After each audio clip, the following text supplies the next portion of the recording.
Hi, I'm Max Keiser. This is the Keiser Report. Occupy Wall Street is winning. Hundreds of thousands of bankers and brokers are being laid off. That's right, get rid of the banksters.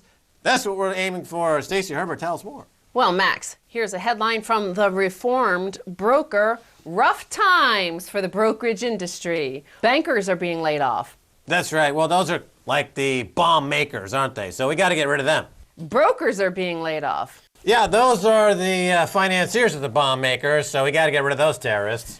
Traders are being laid off. Yeah, the traders, they create the fuses for the bombs that are sold by the bankers and brokers. Lay them off, they're terrorists. Support staff are being laid off. Collateral damage. Product people are being laid off. Those are marketing people. They try to sell the idea that the brokers and bankers and the fuse makers are selling in worthwhile products to blow up economies. Got to get rid of them. They're terrorists. Wealth management people are being laid off. Those are the people that try to convince the wealthy that they should take massive losses in their account to finance the bankers and brokers and candlestick makers and fuse makers and marketing people to build the bombs that blow everybody up. And finally, analysts are being laid off. Analysts provide the neo-economic liberal concatenations of the academic model, like a Nouriel Roubini, to prove that blowing people up for economic glory makes some kind of academic sense. He's got to go. All them guys got to go. They're terrorists. Well, Max, the headlines on this continue. Wall Street unoccupied with 200,000 job cuts. To those people, I say, here's a McDonald's application. Go get a job, you peasants. Suck it up! Yes, Charlie Munger would say. Suck it up! Well, the article starts off introducing John Brady, the co-head of MF Global Incorporated's Chicago office. He's looking to join a firm now, as he's lost his job, that believes integrity and honesty are the single most important ingredients to success. Yeah, there's always, in a foxhole, people discover God. After this guy has been committing massive fraud knowingly, willingly, and sucking on the teat of the massive global fraud, suddenly he wants to be a good boy and work for an ethical company. I say, to the gallows to you, my friend! But the other point, you've made this before, is that the system is fraud. So if he's looking for one with integrity and honesty, those two just don't go together. That's like saying, I want an honest mafia don. I don't want to work for one of these thugs that kill people and put cement boots on them and throw them into the Hudson. Exactly. He should get a job as a florist or a dog walker, something like that, where his ability to cause trouble is minimized. Well, there are some more unemployed bankers and those who service the bankers, Max. Foreclosure firm Stephen J. Baum to close down. Now, the funny thing about this is, of course, they were fired because of those images, those photos from Halloween where they dressed up as the clients that they illegally foreclosed upon. And they thought it was so hysterical. But because Freddie Mac, the major underwriter of half of the mortgages in the U.S., the government-sponsored entity that the taxpayer now completely owns, well, they stopped allowing anybody to use them. So they had to go out of business. But the guy who heads Stephen J. Baum firm, he wrote a letter to Joe Nocera from the New York Times, who is the first one to publish those photos. And he said, Mr. Nocera, you have destroyed everything and everyone related to Stephen J. Baum. It took 40 years to build this firm and 3 weeks to tear it down. I don't know why it took so long to tear this sucker down. Because they've been involved in a massive fraud for probably 39 of those 40 years. This guy needs to get on the bread line into the soup kitchen and beg for a crust of bread on his way to the gallows.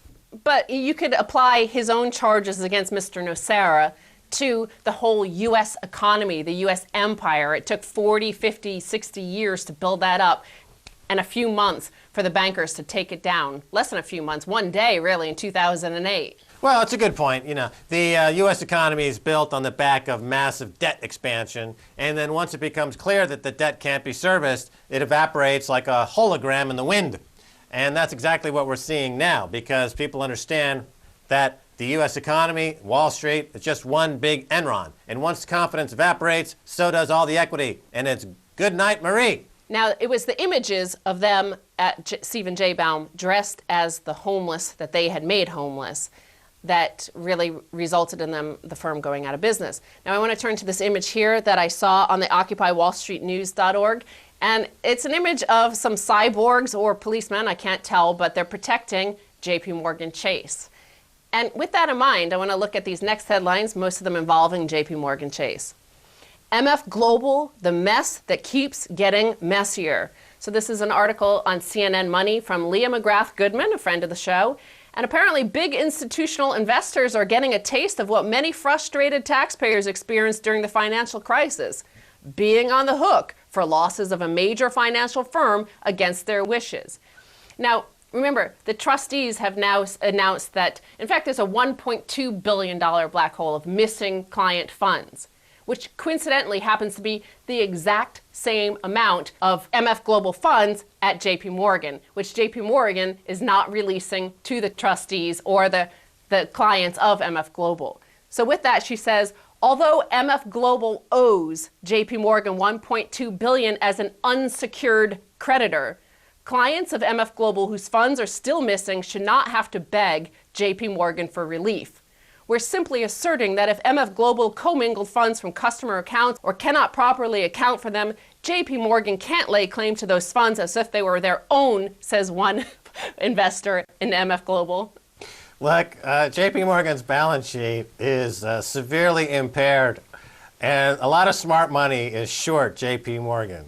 You know, my guess is that Jim Rogers, who said he is short a big money bank, but he didn't give the name. I'll just guess that it's JP Morgan. He can comment on that if he wishes.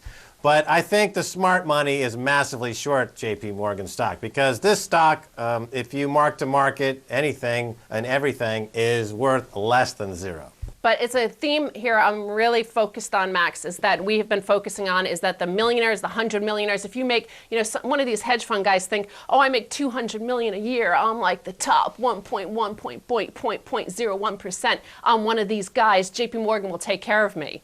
Well, they're getting wiped out. Their funds are being stolen now because all the peasants have nothing. They have nothing but debt, and they're already on JP Morgan's gulag farm. All right, exactly. The bar for fraud and malfeasance is being raised all the time. Now it's including those folks, who are aspiring to the Fortune 400 list. Next year it'll be the folks on the Fortune 400 list. And of course, Max, a lot of the hedge fund managers and bankers are throwing job applications at the Occupy Wall Street protesters. So another interesting quote from this article is that Leah McGrath Goodman spoke to a hedge fund manager who goes unnamed. He's anonymous. What's different about this case, she asks? Well, according to this one hedge fund executive, summed it up best. What is scary about MF Global is that there is no political will in this country to look out for people. Let this be a lesson that if someone tries to steal from you, there is no one who is going to save you. I mean, it is literally the most frightening thing that could happen in finance. Duh. I mean, it's kind of funny when all these hedge fund people, Greenwich, Connecticut sorts, finally wake up to the economy as it actually exists for tens of millions and 100 million people in America now have either one foot in or about to enter the poverty zone. And so now this hits the Greenwich, Connecticut living, the Paul Tudor Jones types out there, hedge fund managers who suddenly realize that they're supporting a massively corrupt system, and the tears are just bolting out of their eyeballs. They can't be, oh, woe is me, oh, boo-hoo. Well, they said nothing when the people started getting their wealth confiscated. The people on with low-paying jobs, the people who were marginalized by society, by the fraud committed by Wall Street. They said nothing. Now they're coming for you, and my advice is to STFU. Here's JP Morgan seizing the funds from the guys who thought they were in the 1% and that protected them, when it's the 0.00001% that you'll see actually at the end of the day will get everything. And JP Morgan, as you know, administers the food stamp program in America. So I want to turn to this story here to look at how much fraud JP Morgan has committed that has come to light over the last few years, and not once have they had to admit to guilt, and always they paid a fraction of their ill-gotten gains as a fine. Woman given 3-year prison term for lie. So a federal judge has sentenced a woman to 3 years in federal prison for lying on her food stamp application. This is in Mississippi, and apparently, if you've ever been charged with a crime involving drugs, you're never allowed to collect any benefits. So she applied for food stamps, and she lied, saying she had never been charged with crimes involving drugs. But she had 2 boys to feed, 2 children. So she received $4,367 over the few years in food stamps. When she was caught, she paid it back, and still this judge bypassed sentencing guidelines that suggested she receive 2 to 8 months in prison and would have made her eligible for probation just immediately, so she would have never gone to jail. But instead, the judge sentenced her under a federal statute that carries a maximum 5 years sentence. He said, quote, "The defendant's criminal record is simply abominable. She has been the beneficiary of government generosity in state court." Right, so the judge is pointing to this woman as a cheater of a food stamp program that J.P. Morgan administers. And while administering it, they've committed already on the books 3 massive episodes of multi-hundred-million-dollar fraud. I think billion. Of which they've paid only pennies on the dollar without having to admit that they're guilty. Now, you wonder why there's an Occupy movement. You wonder why the people are staging an uprising. You wonder why Jamie Dimon doesn't feel safe when he goes home at night. You wonder why he looks over his shoulder, seeing when the people will come for him. Just to see where this is heading, so all of these bankers, the J.P. Morgans, the Goldman Sachs, the Bank of America, the Citigroups, they've benefited from huge amounts of federal taxpayer dollars. They've been bailed out by all the taxpayers over and over again. Here's, I think, something you could look for them to do now, because they use the financial emergency to get all these TARP funds, these bailout funds. Well, former AIG CEO sues, claiming taxpayers need to pony up $25 billion. Yes, remember the taxpayers given AIG over $70 billion when their stock price was down at almost zero. Now, Hank Greenberg on Monday last week filed a $25 billion lawsuit against the U.S. claiming that the government takeover of the insurer was unconstitutional, claiming that he was not given just compensation. Well, look, I mean, this is the problem, isn't it? Because at the crisis stage, it was deemed that we couldn't possibly put any of these guys in jail. We need to look forward. Remember, this is Barack Obama. He's saying we got to go forward. Well, of course, the risk is that these criminals will just come back to the trough again and ask for more money, as this guy Hank Greenberg is doing. And remember, Max, last week we covered the story of the Chinese thief who broke into a woman's house and then yelled at her for not giving him enough money, that she was not working hard enough to have something worth stealing. And this is what these guys who ripped us off the first go-round, now they're coming back saying, we want more. You didn't pay us enough for our crimes. Hank Greenberg, what a putz. All right, Stacy Herbert, thanks so much for being on the Keiser Report. Thank you, Max. Don't go away, much more coming your way, so stay right there.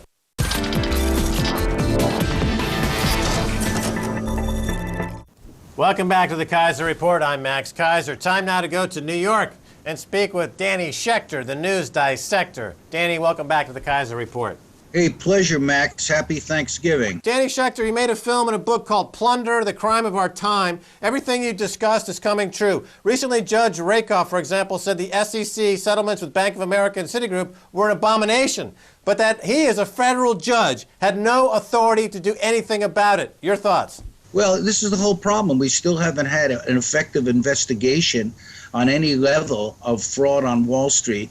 There's been a couple of prosecutions, mostly of minor players. Another Madoff trader has now been basically convicted and being sentenced to 40 years. But basically, the people in the big banks who engaged in the subprime lending scandals and the leveraging and all of this have been able to create settlements and have their companies pay off the government in lieu of trials that would send CEOs to jail. And this is one of the blatant problems that inspire movements like Occupy Wall Street and anger Americans across the spectrum who are just furious at this abomination of justice, to use the judge's word. Now there's the whole question of MF Global, the company that fell apart under the leadership of former New Jersey governor and Goldman Sachs chief, John Corzine. Apparently it said $600 million was missing. Now they're saying $1.2 billion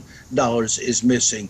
Apparently, in their last days, they took customer money, which they're not allowed to do, to help pay off some of the debts that they had to European banks and the like. And this is being investigated by the FBI right now. There's going to be a congressional probe of it, but it's become a partisan matter, in part because Corzine, of course, was a Democratic governor. So the Republicans are up in arms about this one, but as by and large are supporting Wall Street. And in fact, Republican Party executives have denounced Occupy Wall Street, saying it's the wrong target. You know, you should focus on the Congress, i.e. focus on Democrats. So it's around and around we go. And no real breakthroughs seem to be in sight. But this movement is still picking up steam. According to media monitors last week, Occupy Wall Street had its most media ever, largely because of the police crackdown, which now in the minds of many has been orchestrated by support from the government. Particularly the Department of Homeland Security has been meeting with local cities. They've been providing all sorts of, quote, non-lethal policing tools. And the consequence is there have been more arrests, like the incident that outraged the world at the University of California in Davis, where young people who were sitting down nonviolently were pepper sprayed. Now the police that did it have been put on leave, but these kinds of outrages continue, and they continue basically to grow the movement by getting more sympathy for the activists. Of course, Danny Schechter, during the 1960s, the anti-war movement, we had the Kent State moment when students at Kent State were gunned down. This galvanized the anti-war movement and pushed the momentum toward the success of that movement. Have we had the Kent State moment yet with the Occupy movement? The pepper spraying? Go ahead. Today there was a report of the first fatality in Seattle, where a woman had a miscarriage after being hit by the police, lost her child. You know, a situation of a growing confrontation and growing violence by the police. And, you know, the question is, to what degree is the Obama administration directly implicated in all of this? The president himself was challenged in New Hampshire at a political appearance yesterday. He was what they call mic checked. This is the way in which the movement, you know, challenges him by one person saying mic check, another saying mic check, and then they repeat their questions. And they did this at a political meeting in New Hampshire. So this is clearly not a movement that's partisan, but a movement for justice, economic justice. When I go back to 2008 and Obama took over the presidency, his idea was that we can't look back, we can't prosecute the banksters, we have to look forward. And John Corzine, who was mentioned as a possible Treasury Secretary at the time, and up until even a few months ago by Vice President of the United States as a possible Treasury Secretary nomination, Joe Biden, was there a big mistake there in not prosecuting the banksters and letting them, because they want to come back and steal more? Hank Greenberg now, he wasn't prosecuted or thrown in jail for his lying, cheating, and stealing. Now he wants to come back and sue the government for billions more. Yeah, I mean, Max, I think this has been a big mistake because it feeds the perception and the real perception, the actual reality of a lack of economic justice. That somebody who gets arrested for stealing a Coca-Cola from a grocery store is prosecuted. Somebody who actually engaged in the looting of their own companies and their own banks through giant bonus schemes and compensation and the like, these people are not even considered subjects of criminal investigations. So, and we have a precedent in this country back at the S&L crisis where over 1,000, I think 1,700 banksters went to jail. There were criminal referrals that were put forward by regulators. In this case, there have been virtually none. And this is something that I think has kept the government's credibility very low in the eyes of most people who've been following this. Recently, Freddie Mac cut off support for Stephen J. Baum, one of the biggest mortgage brokers in the industry. As a result, they've had to declare bankruptcy and go out of business, and now all the employees are on the street. These are the same people who dressed up like the homeless people they made homeless a year before at a Halloween party. And now this Baum character wants sympathy. He says, "Oh, woe is me. Why are you attacking me?" Is that justified, or is he just crying big, fat alligator tears? I mean, he's alleged to have run what's called a foreclosure mill. You know, he was basically serving the banks and getting people out of their homes that the banks claim they owned. In some cases, the banks didn't even own these homes, but they foreclosed anyway. And judges who are just rubber stamping these applications for foreclosure because they're political appointees just, signed these foreclosure orders, and people were thrown out of their homes. But he was so, egregious in the way he did it. And it was so outrageous when this party, came to light of mocking the people he was throwing out, that the government really cracked down on him. In other words, you have to be really outrageously bad to get the attention, of the prosecutors and the regulators. But, the whole housing bubble basically is now a housing muddle. There's no real breakthrough there. The industry is, basically in the toilet. And we have a situation where there are many people who engaged in direct, outright, provable fraud that have not been prosecuted. Danny Schechter, let me ask you, there's now 200,000 being laid off on Wall Street, so the Occupy movement is very successful in getting these banksters out of the front line. Now, do you think that they're going to join the Occupy movement at this stage, understanding that their predicament, or are they still in denial?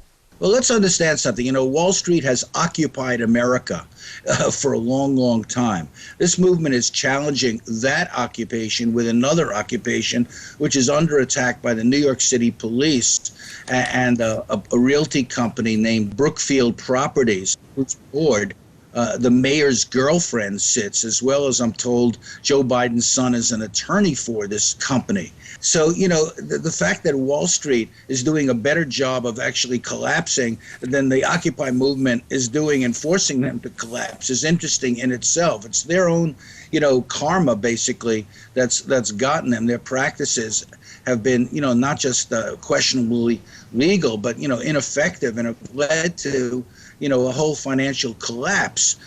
So, the Occupy movement isn't gloating about this. They're still looking for regulators to try to do their job and prosecutors to do their job. They're still pursuing justice to try to get money, big money, out of politics. And this movement, I believe, is really inspiring the whole world. I mean, there have been 1,000 cities have had protests in support of Occupy Wall Street and the objectives, even though they haven't even spelled them out. People get it, Occupy Wall Street, it's about time, is the reaction of a lot of people in New York. And so the popularity of the movement has grown, even though the movement is under attack and is not even allowed, to occupy a half an acre of a park in New York City.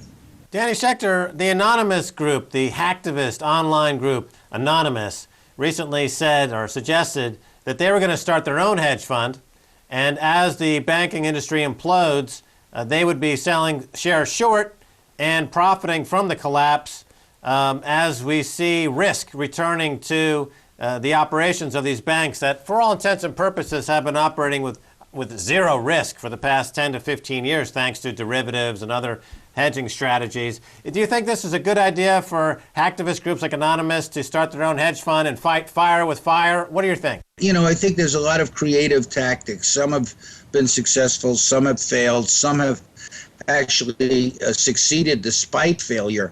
In other words, 700 people get arrested on the Brooklyn Bridge. That's a failure. They didn't get across the bridge, but it's a success because it led, to a doubling of their support in New York City because of the police brutality and abuse, which was just so clear.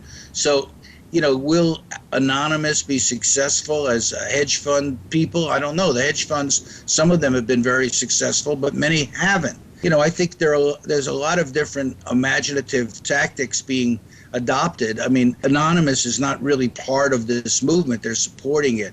But the movement itself is trying to codify its demands and political program. The basic thrust of it seems, Max, to occupy the mainstream.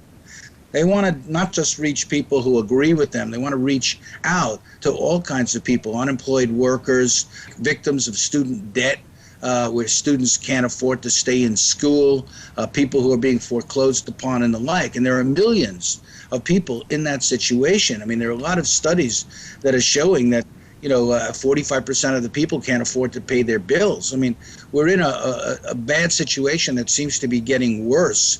And at least this movement is articulating the frustrations and the feelings of people who we haven't heard from before. Remember, up until 6 months ago, the whole debate in America, 3 months ago, was all about deficits. Cut, cut, cut, cut, cut. In Europe, austerity was the religious mantra of the day. Now, economic justice as an issue is being put on the agenda thanks to Occupy Wall Street. You got to give them credit for that. So, Danny Schechter, how can people reach you and catch up with what you're up to? You can find out more about my book about financial crime and my film Plunder at plunderthecrimeofourtime.com, plunderthecrimeofourtime.com, and I can be reached at dissector@mediachannel.org. Thanks, Max. All right, fantastic. Danny Schechter for being on the Keiser Report. And that's going to do it for this edition of the Keiser Report with me, Max Keiser, and Stacy Herbert. I want to thank my guest, Danny Schechter, the news dissector. If you want to send me an email, please do so at keiserreport@rttv.ru. You can follow us at Keiser Report on both Twitter and Facebook. Until next time, this is Max Keiser saying bye, y'all.